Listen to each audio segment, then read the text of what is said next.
ಆತ್ಮೀಯ H16 news ಅರ್ಥಾತ್ ಹೇ ಸೀತಾರಾಮ್ಗೆ ಸ್ವಾಗತ. ನಾನು ನಿಮ್ಮವ MI ಅಥವಾ ಮಲ್ಲಪ್ಪ ಜೋತಾವರ್. ಆತ್ಮೀಯರೇ,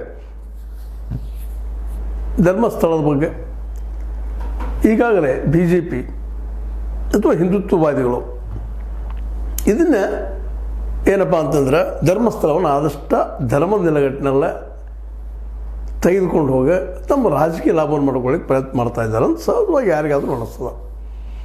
ಇಲ್ಲೇ ರಾಜಕೀಯ ಎಂಟ್ರಿ ಆಯ್ತಪ್ಪ ಅಂತಂದ್ರೆ ಸತ್ಯ ಸಿಗೋದಿಲ್ಲ.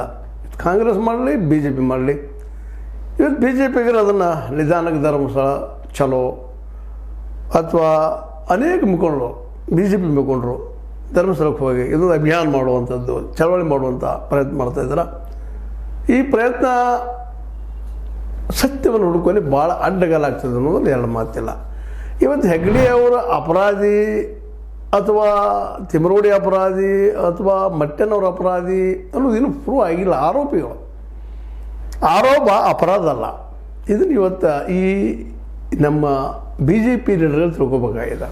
ಹೌದು, ಹಿಂದುತ್ವ ಕಚರೆ ಮೇಲೆ ಅಂದ್ರೆ ಅಪಾಯದಲ್ಲಿದೆ ಅಂತ ಹೇಳೋದ್ರಲ್ಲೇ ಇಲ್ಲಿ ಹಿಂದುತ್ವಕ್ಕೆ ಇಲ್ಲೇ ಹೆಗ್ಡೆಯವ್ರ ಮೇಲೆ ಮಾಡುತ್ತಿರುವಂಥ ಆರೋಪಕ್ಕೆ ತಿಮರೋಡಿ ಅವ್ರ ಮೇಲೆ ಮಾಡುತ್ತಿರುವಂಥ ಆರೋಪಕ್ಕೆ ಏನು ಸಂಬಂಧ ಅಂತ. ಇಬ್ಬರು ಹಿಂದುತ್ವವಾದಿಗಳು.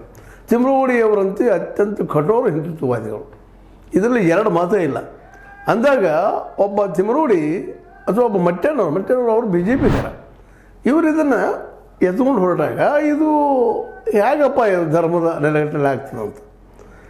ಇದರಿಂದಾಗಿ ಸತ್ಯ ಹೊರಗೆ ಬರೋದ್ರಿಂದ ಇನ್ನಷ್ಟು ಹಿಂದುತ್ವದ ಏನು ವಾದ ಮಾಡ್ತಾ ಇದ್ದಾರೆ ಇವ್ರಿಗಿನ್ನೂ ಬಲ ಬರ್ತದೆ. ಇದರಿಂದ ಹೌದಪ್ಪ ಯಾರಿದ್ದಾರ ನ್ಯಾಯಕ್ಕಾಗಿ ಹೋರಾಡಿದರು ಅಂತೇಳಿ. ಇನ್ನು ನ್ಯಾಯ ಸಿಗಬೇಕಾಗಿದೆ, ಅನ್ಯಾಯ ಆಗದ.